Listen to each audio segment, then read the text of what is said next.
You're watching Fugitive Red-Eye, and welcome to another video game review, and once again one I've been meaning to do for a while, but I got lazy and procrastinated, so here we are. So today I'll be reviewing the classic PS1 RPG, The Legend of Dragoon. Now I played the PS4 port of this game on my friend Theron's PS5, so that is the version I played, so I was able to rewind or use save states, although there was actually an instance, because he was also playing it, where he save stated and then saved, because I was using normal saves, but he was using both, and so he fucked it up by save stating it after saving from an older state, so like he loaded an older state and then did a regular save, so it overwrote my save because he doesn't understand how save states work, and so then he had to replay a section because otherwise I refused to continue the game, and he really wanted me to finish it, which I'm glad he did because it actually is one of my favorite RPGs now. Now there's no gameplay featured in this review because I don't actually own the game myself yet, although I will and do a stream of it eventually. At one point I think this was supposed to try and be a competitor to Final Fantasy and start a series, but it didn't really pick up, only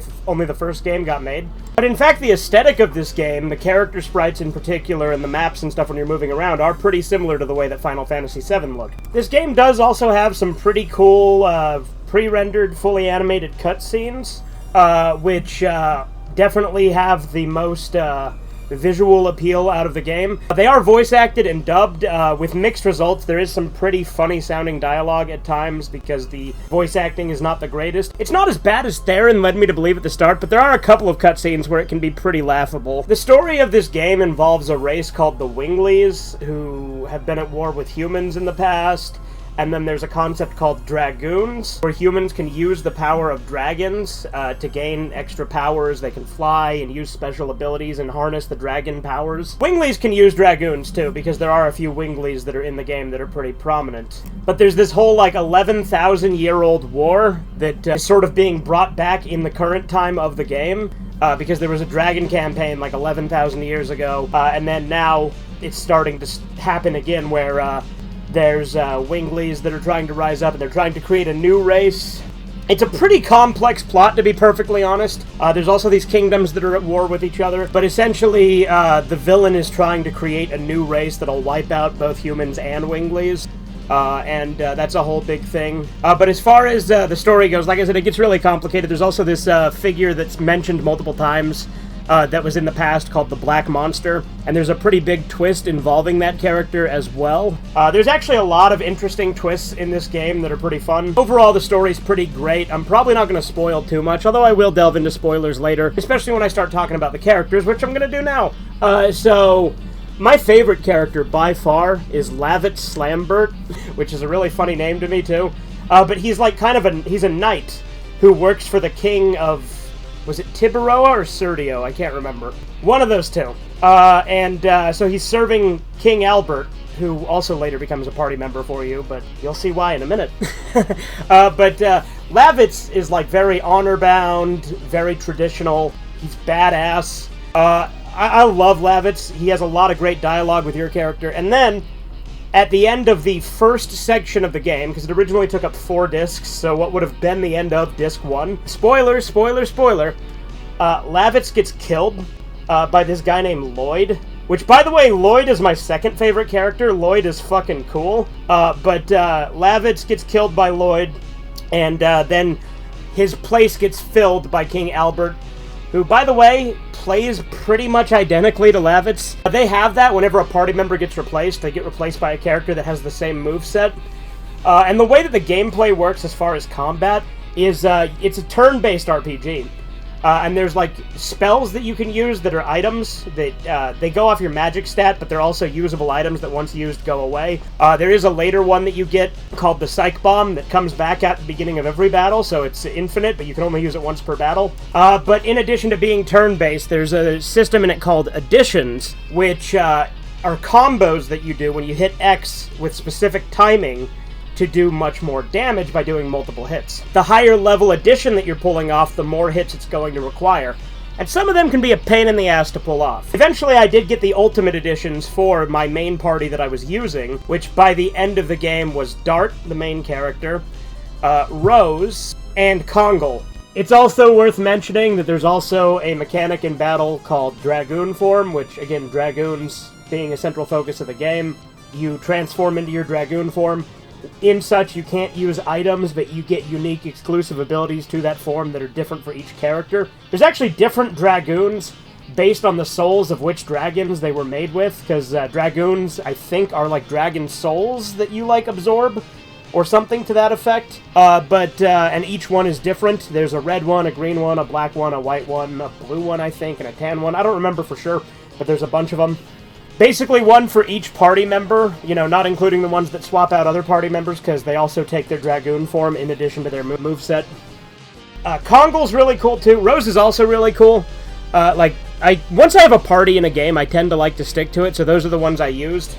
I used Lavitz for the entirety of the time I could, but again, once he died, I only used Albert a couple of times. I never really used Shauna, because she doesn't have any additions. Like, she does have, like, the highest magic stat, and she has, like, a really good healing ability, from what I understand, but, like, I didn't really use her. There's actually quite a lot of party members you can choose from, so there's a lot of variety with that. Another thing in this game, items with stats definitely do make a massive difference. There's a type of helmet called the Legend Casque that when you wear makes it so that you're basically immune to magic attacks. Like, you'll either dodge them or take very little damage. You have a really high chance to dodge them, and when they hit, they do fucking nothing to you. And something also that's really overpowering in this game is when you guard, it heals 10% of your health. On the playthrough I did all of the side quests. There's not a ton, but there is one for collecting Stardust, and then you fight this magician called Faust. Basically, I had Theron kind of looking at a guide, because he kind of more or less knew where all the Stardust was, but we made sure to get it all. And also, to find Faust, we watched a guide to get through the maze, because it's this really annoying, like, teleporter, tunnel, whatever. I don't know how to explain it. Kind of like grav lifts, I guess. It's kind of a grav lift maze. And Faust was really easy when I got to him, because I had Legend Casques. Also, I gave Kongol a ridiculous health bar. I didn't give him a Legend Casque, but I made it so that his health bar was huge, because I gave him a bunch of stuff that, like, doubled his health, like, multiple times. Kongol already has the biggest health pool in the game, so it was absurd. He had, like, 9,000 health by the end of the game. Though he was weak to magic attacks, because I didn't give him really anything to protect him from that. So that was definitely a trade-off, especially since the last disc of the game, as it were, is predominantly magic users, especially the bosses. Lloyd being a really good character. Like I said, he's the guy who killed Lavitz. He's also like a swordsman, and he also does have a sense of honor, because he's trying to do what he's believed to be the right thing, but he's deceived by this guy called Melbu Frama, who's like this ancient bad guy who was in like the Dragon campaign, and he's the one who's trying to bring in the new race that'll wipe out the humans and the Winglies. I think they're called Virages, I think is what the new race is called. But Lloyd gets, like, the Divine Dragoon armor, or the Divine Dragoon, rather, which makes him really powerful. And later on in the game, spoiler, Lloyd seemingly gets killed when he realizes he's been deceived, but then later he comes back. But before he gets killed, there is a time when he briefly joins your party, quote-unquote, but he's not usable in combat. And he shows up to help you in the final battle, but gets killed pretty quickly during this battle. Like, you don't actually get to play it. He just gets killed in, like, this kind of cutscene that looks like battle, and then you get the Divine Dragoon for Dart. It was cool to get the Divine Dragoon, but I really wish you could have used Lloyd. Like, that's my biggest critique of this game. Lloyd should have been a usable party member. Even if it's just for that one section of the game right before he supposedly dies the first time, or even if it's just during the final battle. Maybe you get to play him until he gets killed. Like, maybe you get to do it. You do the battle, and then the cutscene happens, right? Like, maybe there's 2 phases to it in that regard. There's multiple phases in the fight as is, but you know what I mean. But overall, it's a really fun fantasy RPG. There's not a ton of side quests, but what there is really fun. And, you know, it's not like a ton of crazy choices you get to make. Like, there's parts where you have to make choices in dialogue, and if you get the wrong one, you just have to do that part again and say the right one, or they just won't acknowledge it. Kind of like in Pokemon, where they give you the illusion of choice.